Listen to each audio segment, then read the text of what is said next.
So welcome. We're proud to have you.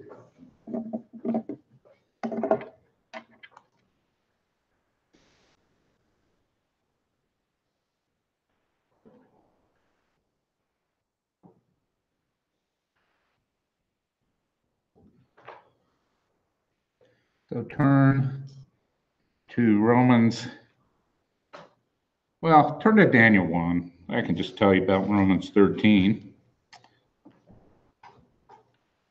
As soon as I figure out my wires.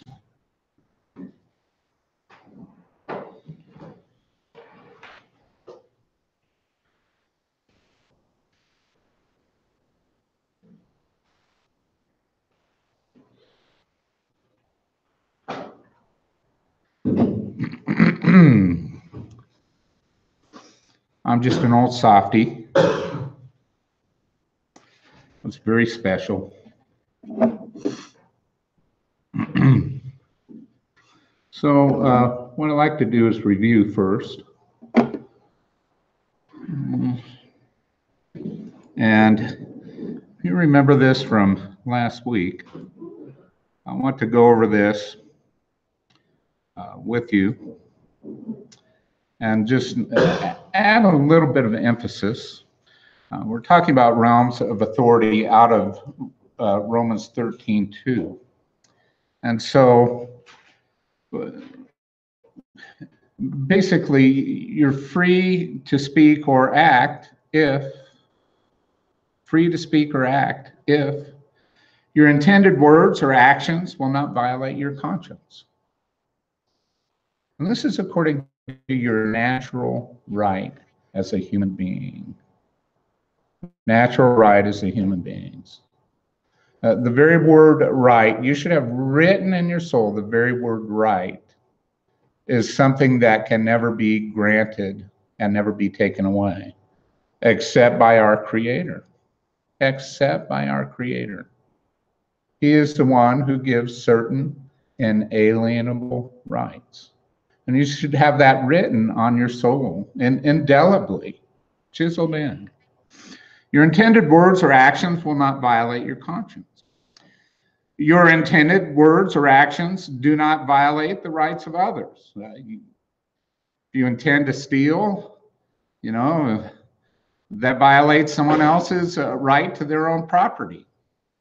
You're not free to do that. Your intended words or actions will not violate the royal law, love your neighbor as yourself. And we're going to find out that later in Romans 13, he connects the royal law. It's very interesting. Love your neighbor as yourself to what he's talking about with citizenship responsibilities.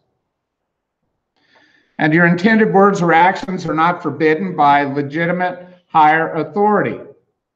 Are not forbidden by legitimate higher authority. Within the very word exousia, which is present here in Romans 13, exousia, it has a sense of legitimacy to it. It's not just any authority. It's not immoral authority. But there's a benefit of the doubt principle that's very important. I think you should be wired to obey and wired to respect, no matter what, institutions of higher authority. Absolutely. This has to be your wiring.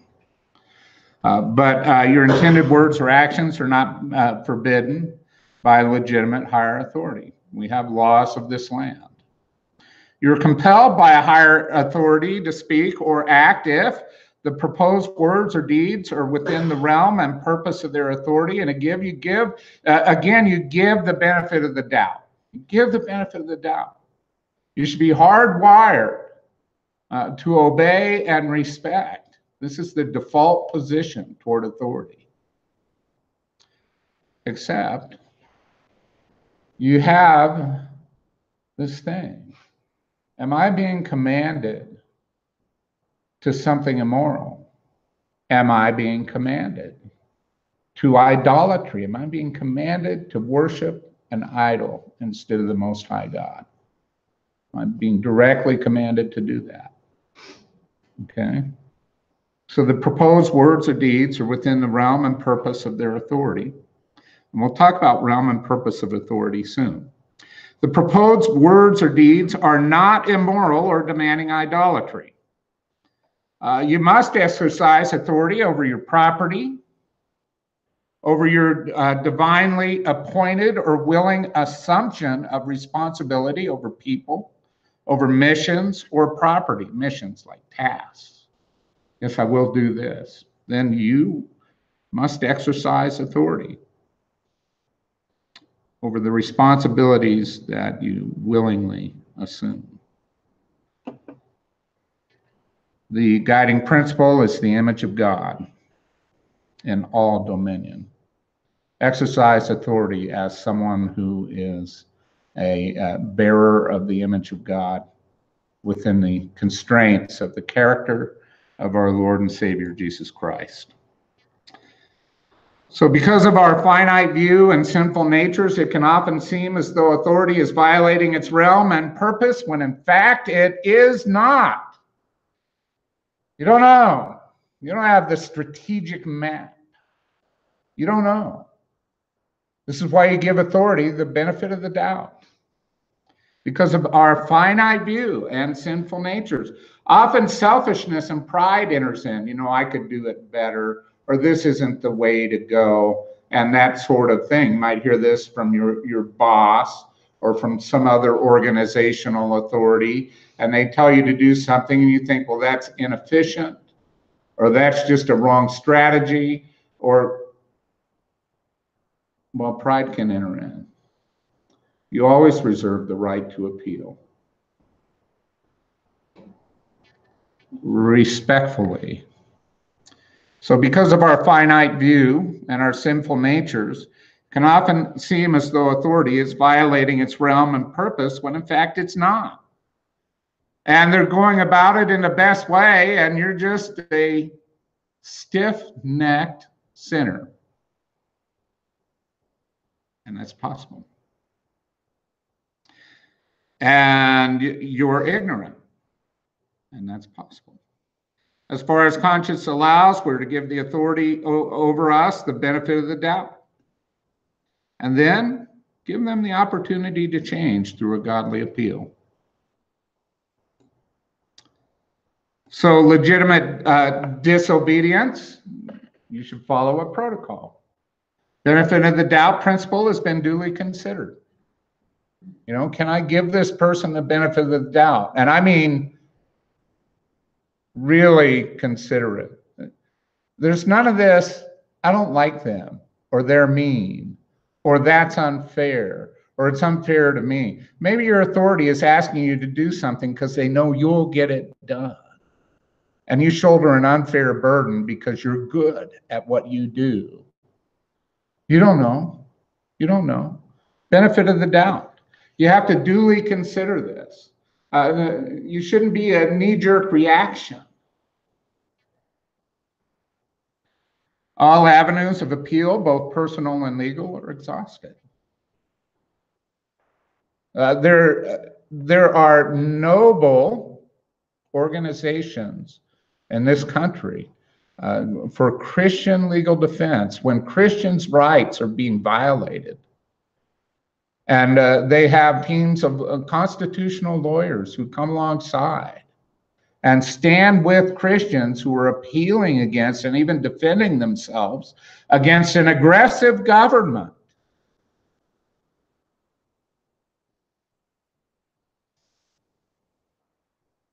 And so legal appeals are sometimes necessary.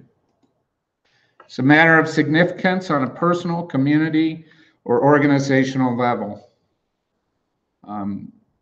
If you're a nitpicky guardhouse lawyer, maybe you guys who've been in the military understand what a guardhouse lawyer is. Okay, it's someone who's been put under guard, and they look for nitpicky things to get away with what they personally did and are responsible for, and they're looking for a way not to do the right thing. Okay. If you're just looking for a way to get out of something that's an inconvenience, or maybe even a financial problem or whatever. It has to be a matter of significance, a matter of real significance on a personal or a community or an organizational level. If you put your energy into all these tiny little small things, you'll be consumed by them. So the default mode, I want to remind you again, is obedience and respect.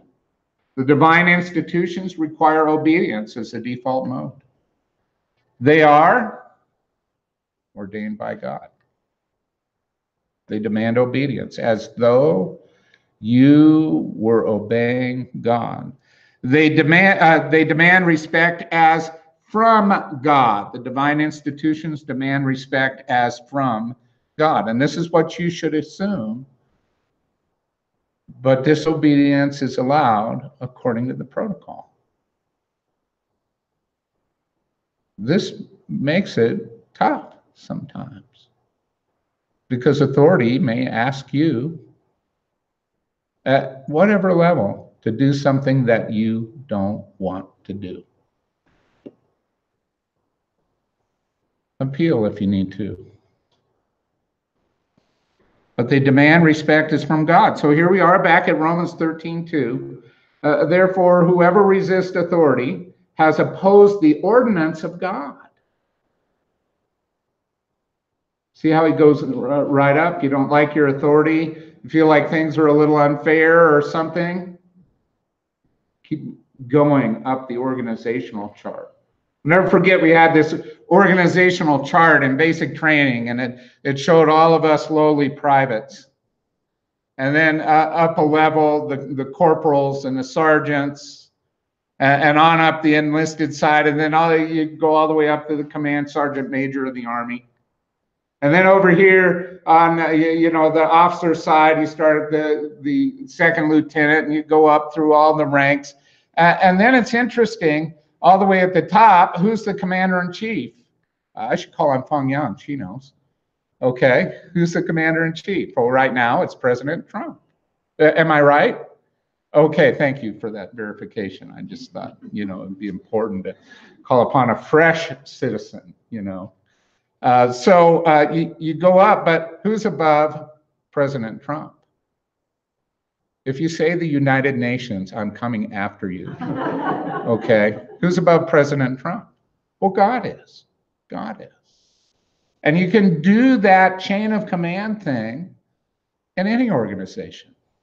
Any organization. Sometimes it's shorter, sometimes it's shorter. So I just thought we'd review that and go back to Daniel chapter 1 now.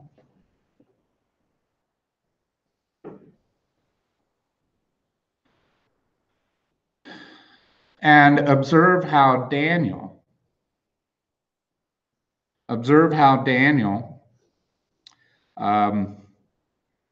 appeals.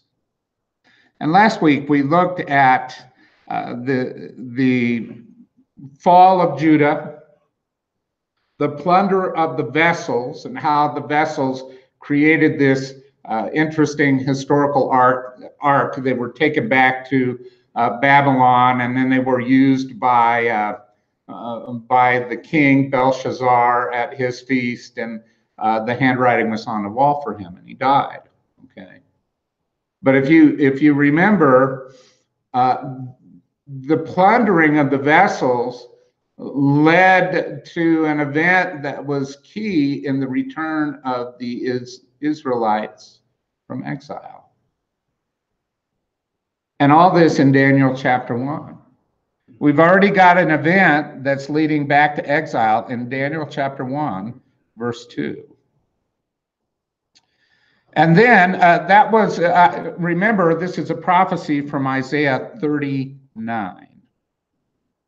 And there are two parts to that prophecy.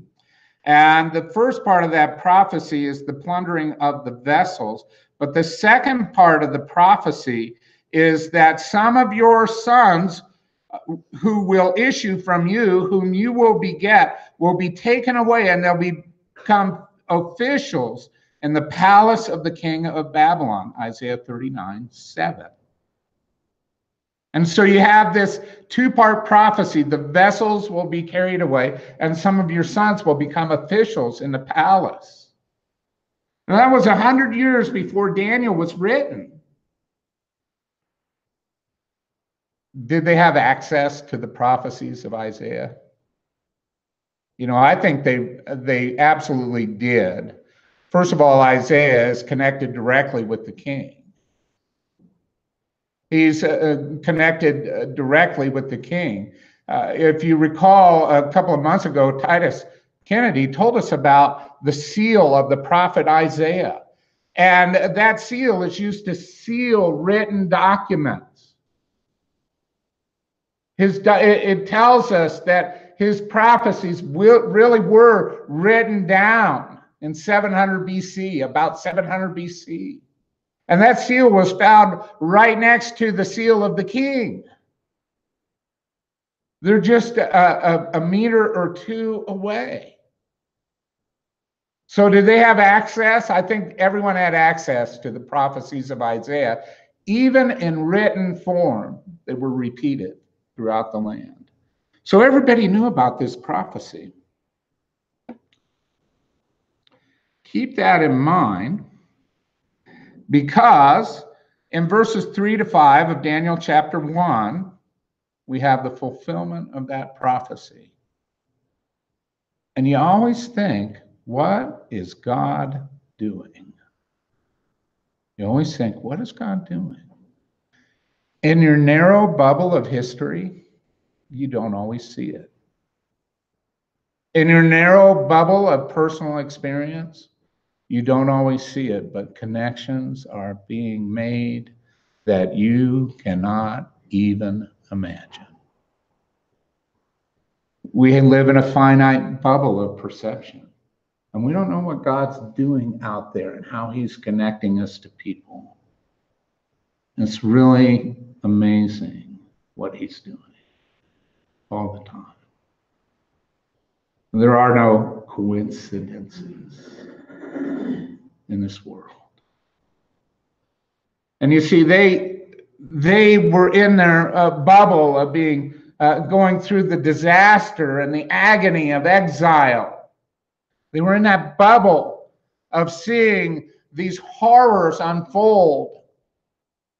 And then this prophecy is fulfilled. And God is doing something big. And this little thing about these 4 men who are going to go through the training of the king. He's going to do something big that lasts for centuries and for the ages. You put yourself with Daniel and his 3 friends for a minute. You know, they're recruited to become officials of the king. They have to go through a 3 years master degree program. They got to go through this program. And you put yourself inside of that, you start to think, this sounds like it's going to be a long-term deal, you know. Not only 3 years of education, but then we're officials of Babylon. But God had already determined the fall of Babylon and the critical role of Cyrus of Babylon. Is it Cyrus of Babylon? No, it's Cyrus of Persia. What happened? Right alongside these 2 things, we got a fall of the king of Babylon, and we've got Cyrus of Persia rising. Cyrus is going to play a critical role in getting the Jews back to the land. And God's bringing all these strings together. He's working the same way in your life, and you just don't know it. You have the blinders of finite perception on. You don't know what God's doing in the background, what he's setting up for you. I love Ephesians 2:10 on a personal level.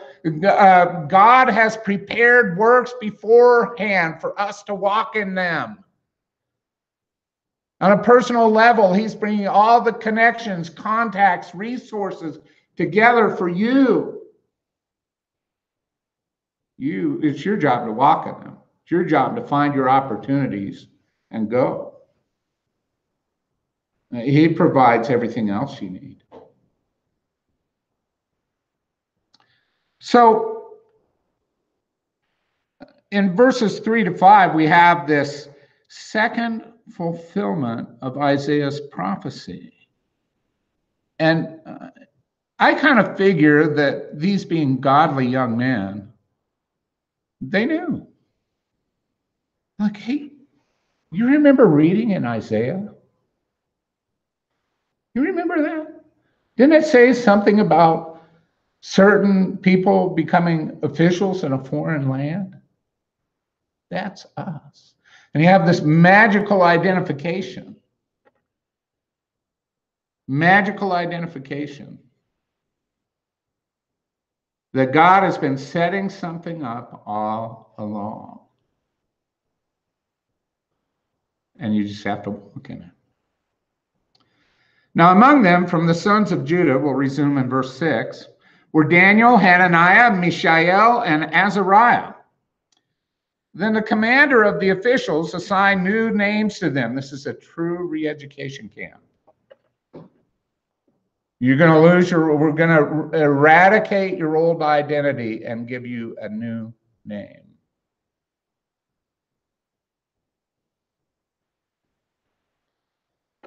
And so you remove the Jewish names. You give Babylonian names. And Daniel was Belteshazzar. Hananiah became Shadrach. Mishael became Meshach. And Azariah became Abednego. So they were renamed to eradicate their past. Isn't this interesting? You know, you can give me a new name. You can call me it all you want. But I still am who I am. And for Jews who have their national identity, this is truly written. This is truly written. Jewish believers who have their wonderful national identity and the God-given mission of being a light unto the world.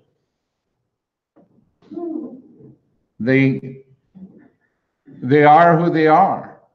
You know, is the king going to stop them from fulfilling their mission? I can tell you not.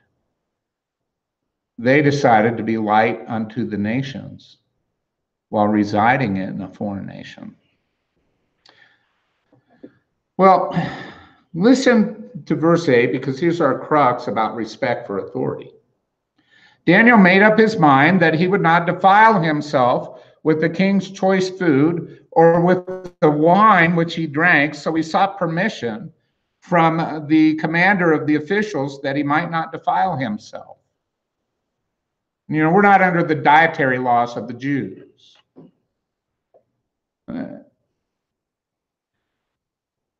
They determined that they were going to live by their dietary laws, even in a foreign land. That if some way, somehow, God might use this to point out the excellence of who they were as Jews to be the light to the nations. And to eat such things would be defiling to their bodies. Now, there's no list of, like, you know, the king laid out pickled herrings and, you know, roast pig, and, you know, there's no list of the foods, right? No list of the foods. We know someone who got a heart valve transplant, and, you know, they do it with pig's hearts. And he says, I'm no longer kosher. So, you know, I feel the same way. I get it. But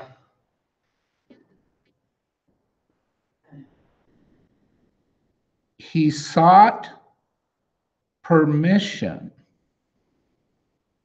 What do you do with those words?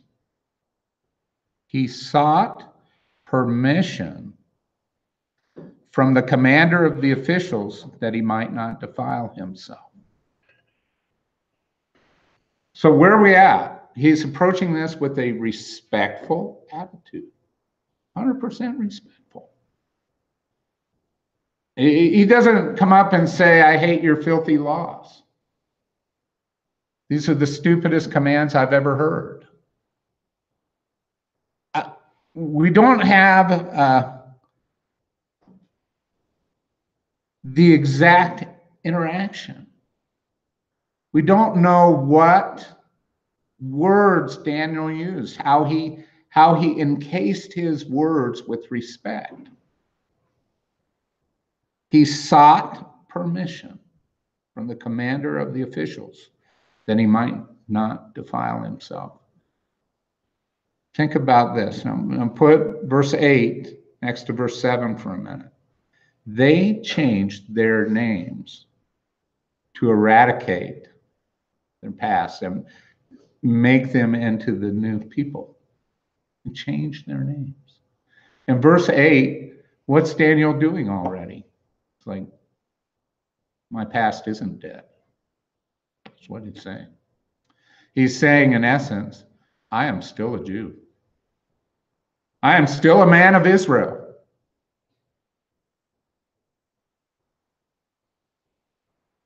But he seeks permission. Now, God granted Daniel favor and compassion. This is my least favorite translation word, favor. God did Daniel a favor. No, he didn't. The word is kain. It's grace. It's grace.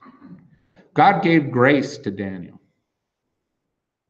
and compassion in the sight of the commander of the officials. And the commander of the officials said to Daniel, I'm afraid my lord, the king, who has appointed your food and drink, for why should he see your faces looking more haggard than the youths who are your own age? Then you would make me forfeit my head to the king.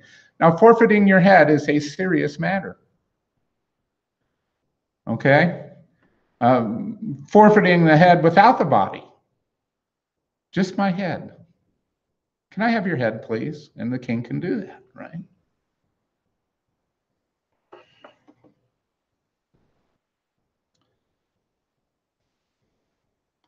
Do you know the worry of this official, as I do? In his worldview,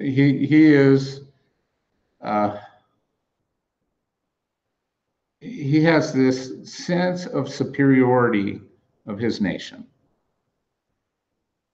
They're all wrong worldview. There's all kinds of reasons why Babylon isn't the greatest nation on earth. In fact, it's the model for the worst nation on earth. It's the model for tribulational city. But he thinks it's the best. In his framework, in his whole worldview, he thinks this is going to be a disaster. Those silly laws of the Jews are going to result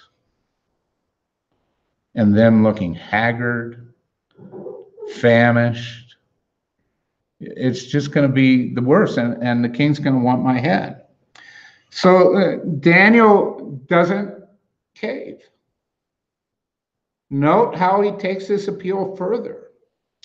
He said to the overseer, whom the commander of the officials had appointed over Daniel, Hananiah, Mishael, and Azariah, please test your servants for 10 days and let us be given some vegetables to eat and water to drink.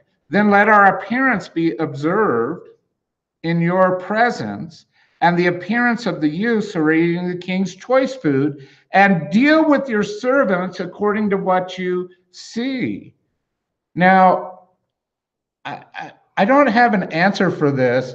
A lot of times when you appeal, you go up the chain of command, right?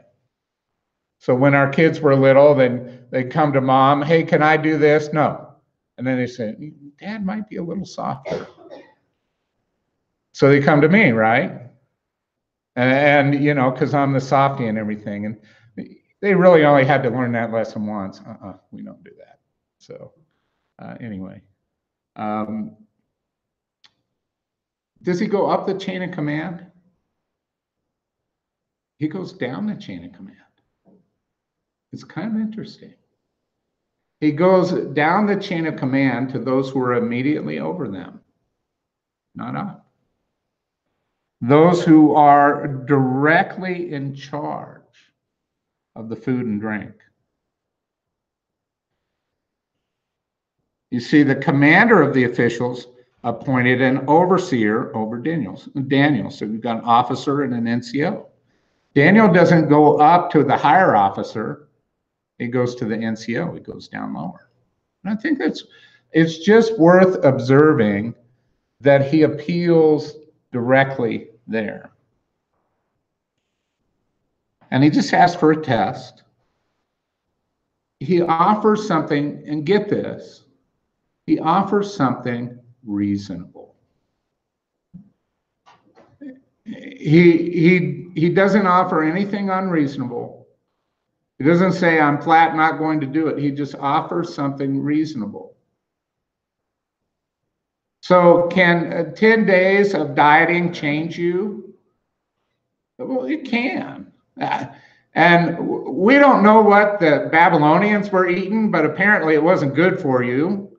Okay? They had great piles of Doritos and, you know, Taco Bell drive-thrus on every corner, and you know, just sorry if you like Taco Bell. No, I'm not that sorry, but anyway, you know, whatever it was they were eating, it really wasn't good for you. It wasn't a nutritious or healthy diet in any way. He offers a very reasonable test, and the overseer sees it as reasonable. He listened to them in this matter and tested them for 10 days. At the end of 10 days, their appearance seemed better, and they were fatter than all the youths who had been eating the king's choice food. Listen, maybe the example of Taco Bell wasn't the best. I still don't know what they were eating. Maybe we can get some help from an archaeologist or something, because what was the diet in Babylon, 6th century BC, you know? I don't know. But whatever they were eating agreed with them. And they actually put on weight in a healthy way. So the overseer continued to withhold their choice food and the wine they were to drink, and kept giving them vegetables, so it says. Now, the diet isn't the only thing. And here's the other thing. Who's going to get the appeal? Who's going to have an honest listen to an appeal? The best student in the class or the worst? Who's going to get the honest appeal? An honest listening to their appeal? The best soldier or the worst flunky there ever was? Who's going to get the better appeal? You know, anybody can. But if you're in an organization and you're the very best, you're much more likely to be heard.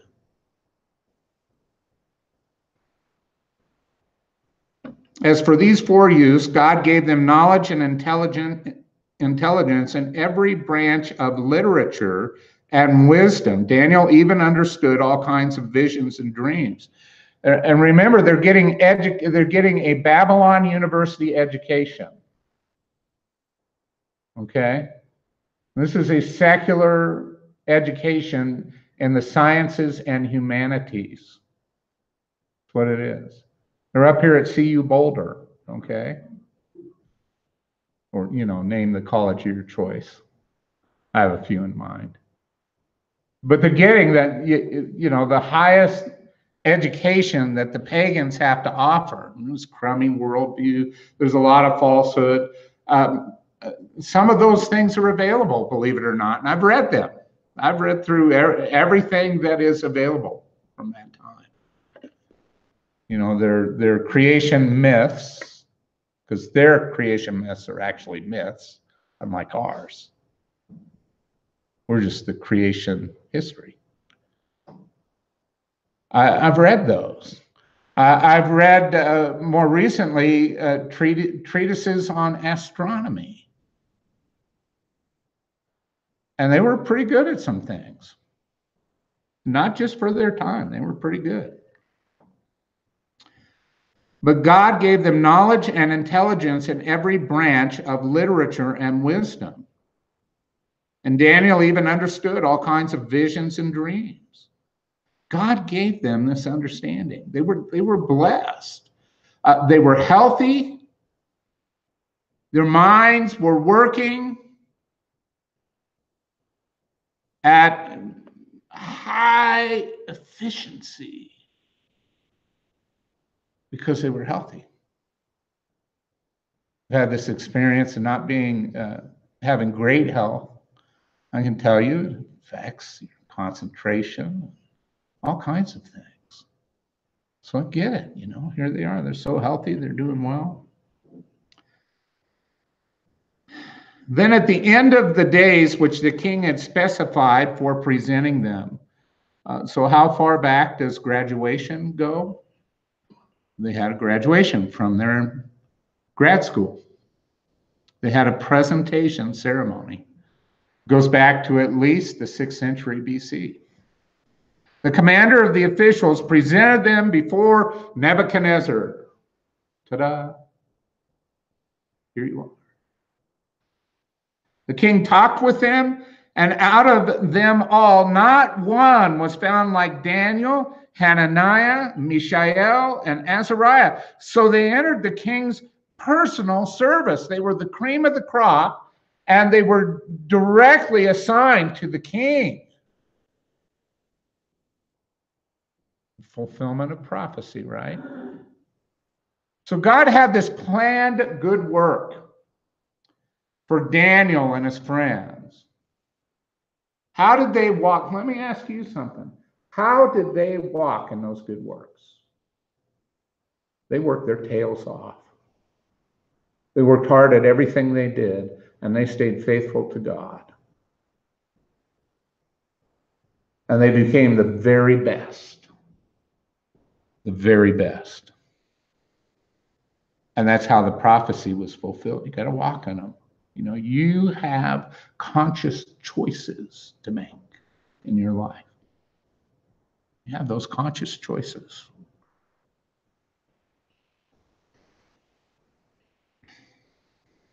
And so in verse 20, we find out that they graduated summa cum laude.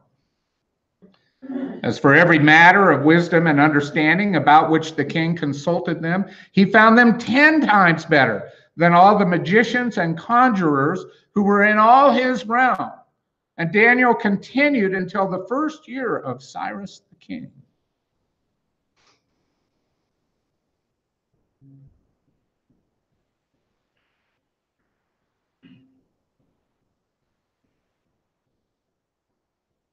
Cyrus of Babylon. God had to change some things up at the top. And he did.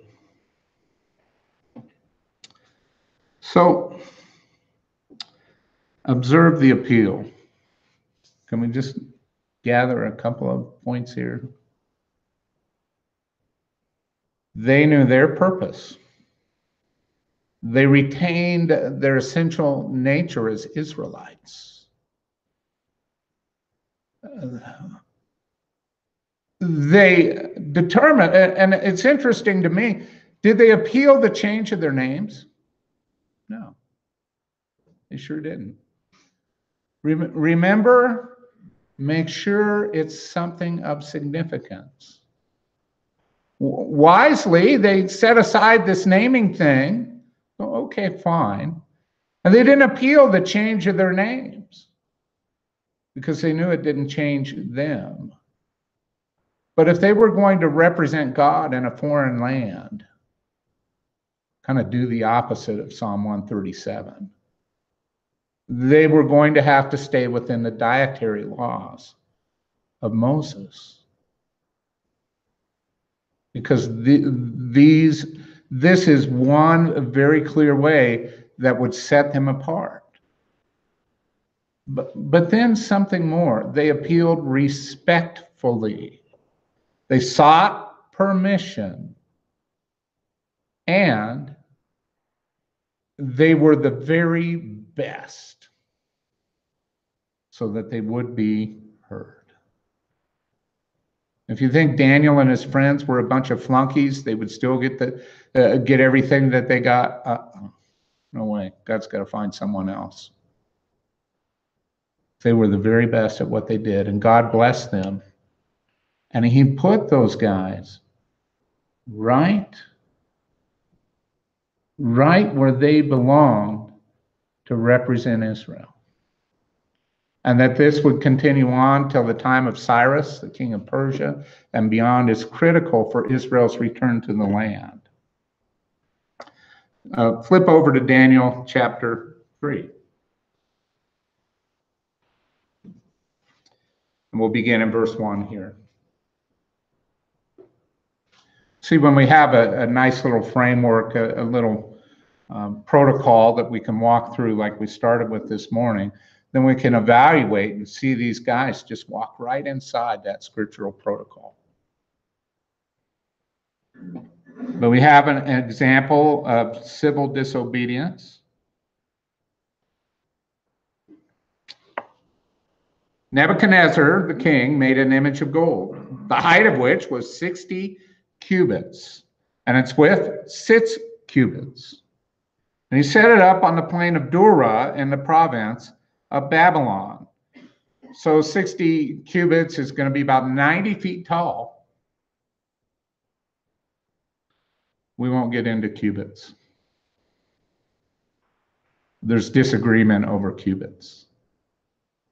I said about 90 feet.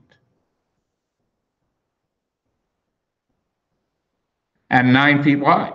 So picture this thing going up. It's an image of gold. What's it an image of? An image. I'm fascinated by the lack of specifics. It's almost like the inspiring Holy Spirit doesn't want us to picture it. There are other idolatrous images that are mentioned, the golden calf and so on. But this one is not. It's fascinating. Then Nebuchadnezzar, the king, sent word to assemble the satraps, the prefects, and the governors, the counselors, the treasurers, the judges, the magistrates, and all the rulers of the provinces to come to the dedication of the image that Nebuchadnezzar, the king, had set up. So I think that Daniel and friends come under the head counselors, as far as I know. They may have been elevated to other situations or other even more important situations, but they certainly were counselors.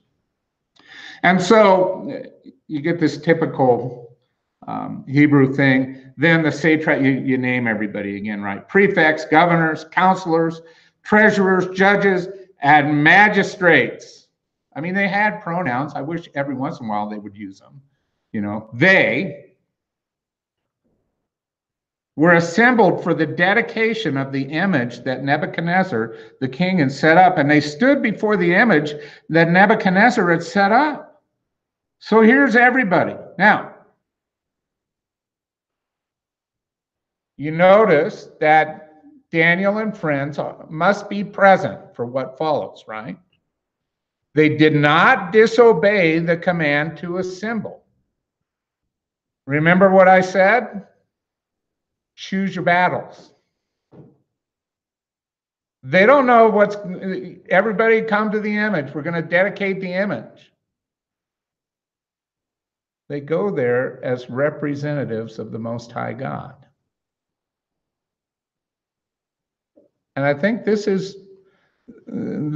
may be one of the most important things here. This is a foul event.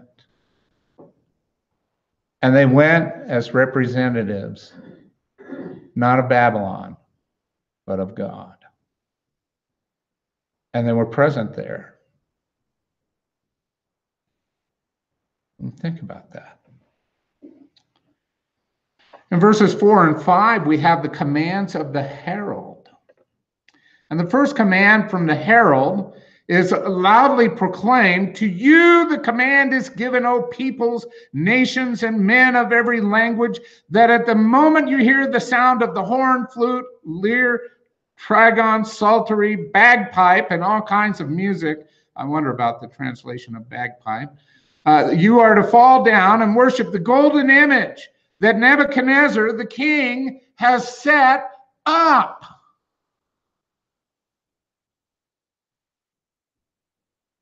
It's quite a band they've assembled. I wonder if anybody's ever tried to duplicate that.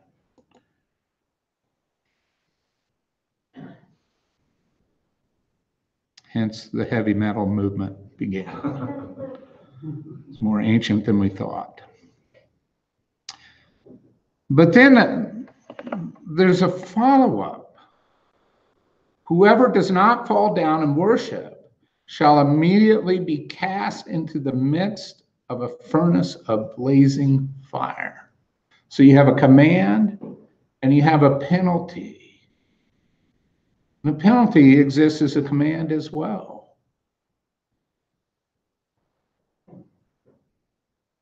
A law has been set up that actually violates the natural rights of these people to be commanded, and people from every nation, not just Israel.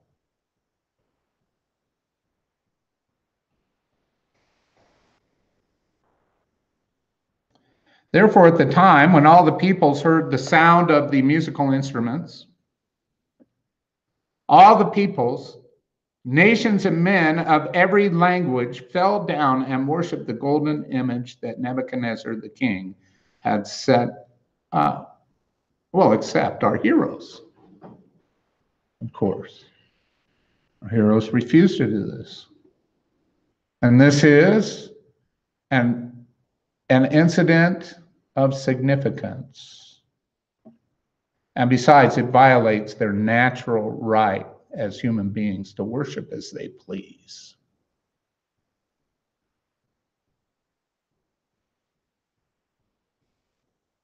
Now, there's people of every nation there.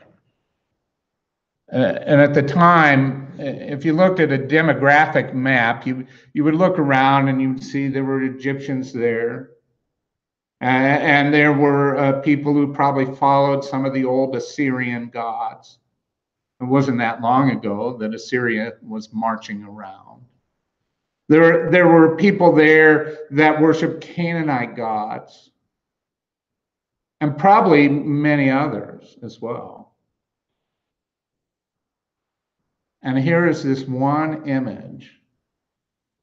If you're observing astutely, you see that Nebuchadnezzar is setting up a one world religion.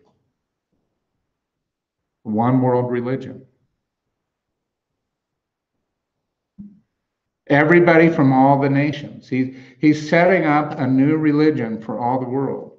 It is so close to a model of what Antichrist is going to do during the tribulation. And it's an echo, for sure, of the Tower of Babel. We shouldn't forget that either. One world worship. And it's worthwhile to note that every one of those worshipers of all the other gods bowed down before the image. And you know that those are false religions because they wouldn't give their lives for it.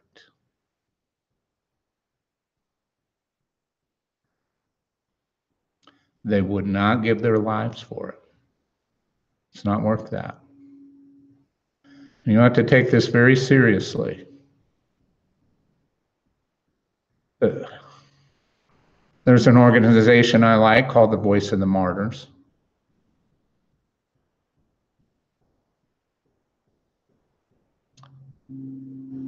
And they chronicle where people are being martyred today for their faith. And it's intense out there in Afghanistan, Sudan, other places on this planet. It can get very intense.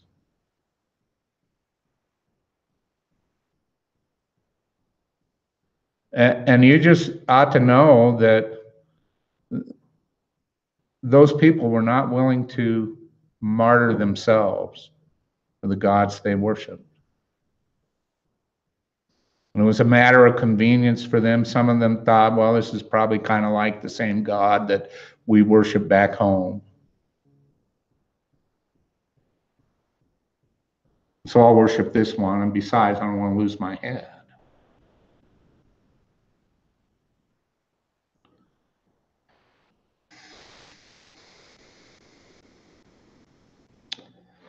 And then a stunning and true allegation comes forth. And I think we'll look at that allegation after our break. But we've got something to celebrate. So let's celebrate. And seems like a good passage to study and celebrating our new citizen.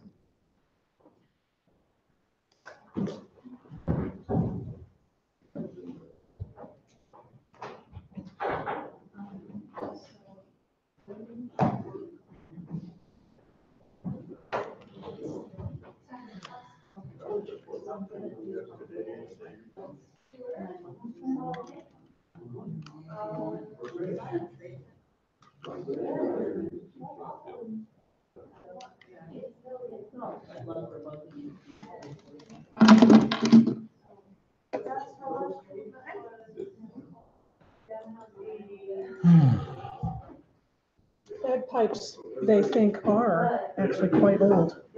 Oh, really? Okay. They think they have a picture of, Hittite picture of bagpipes. Oh, my. Yeah, 1000 BC. Oh, wow. Okay. Thank you. Or something similar. That's good. I'm enlightened. Yeah. Oh, golly. That's crazy. Yeah, it is crazy. Yeah.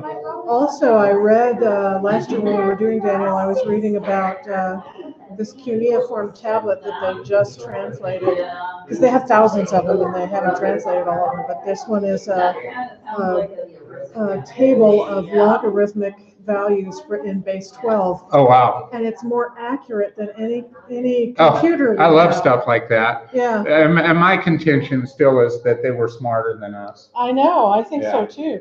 And I was watching something last night where they were talking about how pharaohs or pre-pharaoh really in 6000 BC, they were keeping zoo animals. Oh, Yeah, yeah, interesting. and fixing their broken limbs and doing all kinds of, Advanced veterinary science. Yeah. Wow. Yeah. Good morning, Carla. Good morning.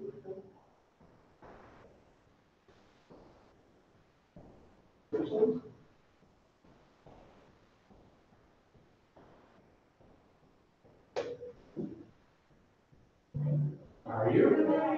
Doing good.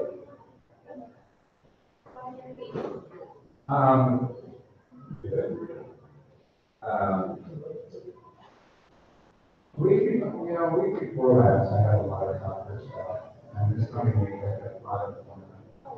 It's my 100-day check down, so it's all good. Yeah. Yeah, back to start. Brandon, they need to do this. Like nobody else can? I know, I mean.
low-key the community.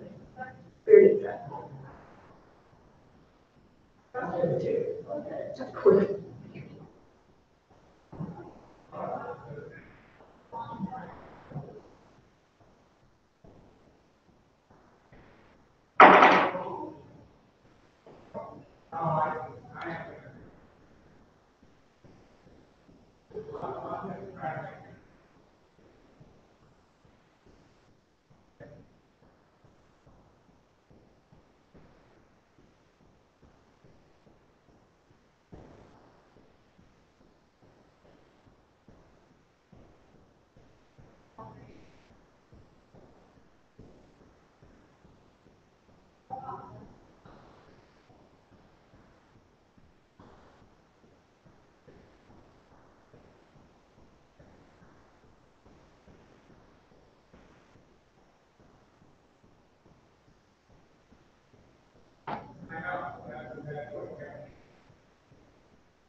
I want your Eeyore costume.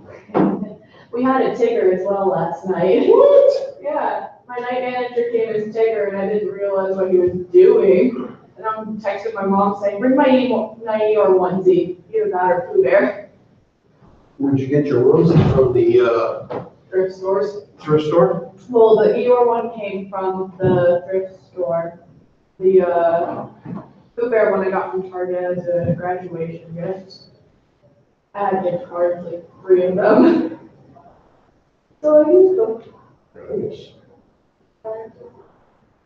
I made my buddy take a picture of Tigger and I last night because we had so much fun. Wow. You guys make quite the pair. Did you run around the parking lot like that? Not the parking lot for the store, yeah. Everyone looked at us funny and then they laughed and kind of said, oh, that's a funny costume. Before that, I was a moose. I gotta have a moose somewhere. I saw the moose. And I saw the pirate too. Yeah, we're gonna have fun. For Halloween, I'm dressing up as Tisha Adams. Morticia, wow. That's a complicated get up. Not really. No? Not really. I mean, I had a suit for Luke so he could be Gomez, and I said, okay, I'll go as Morticia. I've got the dress and the You had the wig. hair? Okay. I just have to straighten it out.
Everybody's staring at their phone, huh?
Oh, I'm sure.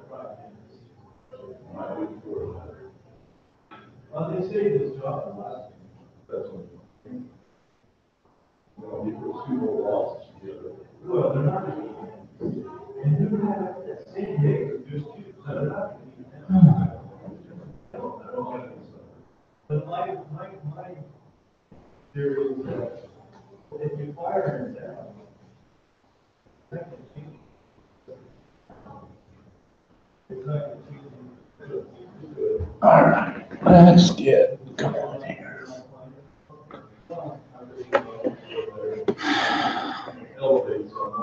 From Wednesday night, Yes.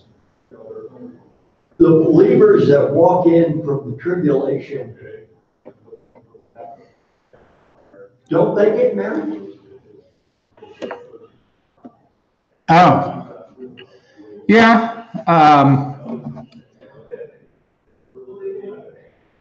I do plan on addressing that. I'm not done with that yet. I mean, we're just at the beginning of this.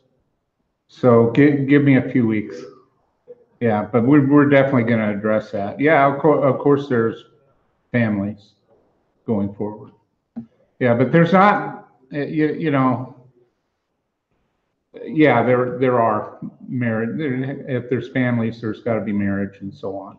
Yeah, that's not an issue. But anyway. So just believers from the church age